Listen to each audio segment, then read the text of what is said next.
It's like it corrected it. Hello everyone, Kireth here. Now in Gran Turismo patch 1.13 there have been some big changes to the physics and the handling model that they haven't told us about. And to show that, I'm going to do the circuit experience here at Daytona in the full GT. This was very tricky before the patch. The handling has completely changed and I'm going to explain it. So, there's no assists on here. And it's an MR car. So there's quite a handful for. We're going to brake in a straight line here at the dash. But I want to show you really through the hairpins how different this car is. So basically, it's a lot more understeery.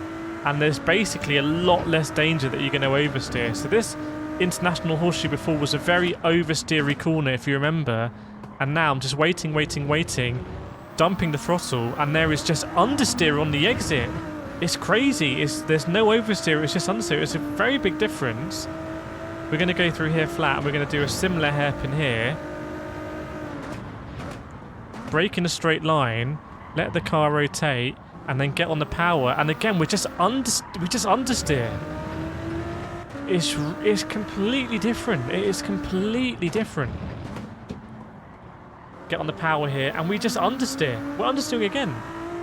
Like, before, you get on the power, and the rear wheels would lose traction. The front wheels would keep traction. The rear wheels would lose it, and the back end would come round, and you'd be in a slide. And now, the rear wheels don't lose traction. It's very similar to GT Sport. It's very similar to GT Sport. I mean, this is pretty crazy. Let's go through the bus stop now. This might not be the best kind of corners to test what's going on, but okay, we're still able to lose traction there. You can see I lost the back end a little bit. Didn't go over track limit. So let's go to Parabolica. That's going to be a really good example. Let's go to Parabolica. So we're here at Monza in Parabolica in the 458. This was a very tricky corner. In my lap guide, you can see how tricky it was. Are we going to get any oversteer at all in Parabolica? Understeer. Wow. Let's do that again, because so previously, if you were to get on the power that early in the 458, you would actually get the back end loose. Unlike Gran Turismo Sport, this corner in Gran Turismo Sport was purely an understeery corner. So let's do that again. I'm going to try and hit the apex and get on the power, and let's see what happens.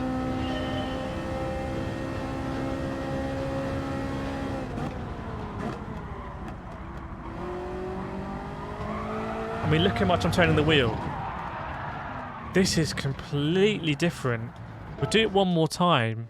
And let me know in the comments, by the way, what your experiences are with this new handling model. But they've taken away all the oversteer, it seems. I'm going to put a ridiculous amount of lock on.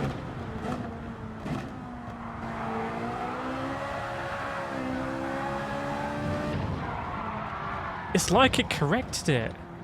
Let's have a look at that. It's because I had a bit of oversteer. This is quite shocking, really. Let's have a look at that. I put the inputs up on well, but I turned it in so aggressively we got a bit of oversteer, and it's like it corrected it.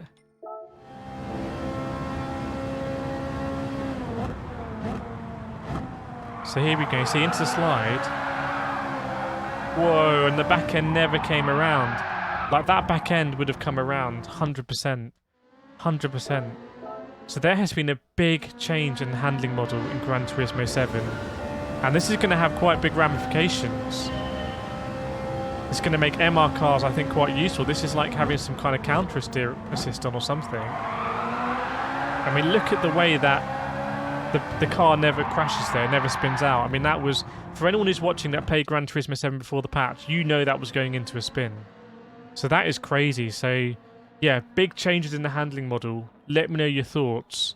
And I'm going to continue to do some more experiments and try and explain to you kind of how to make the most of this. But yeah, very interesting.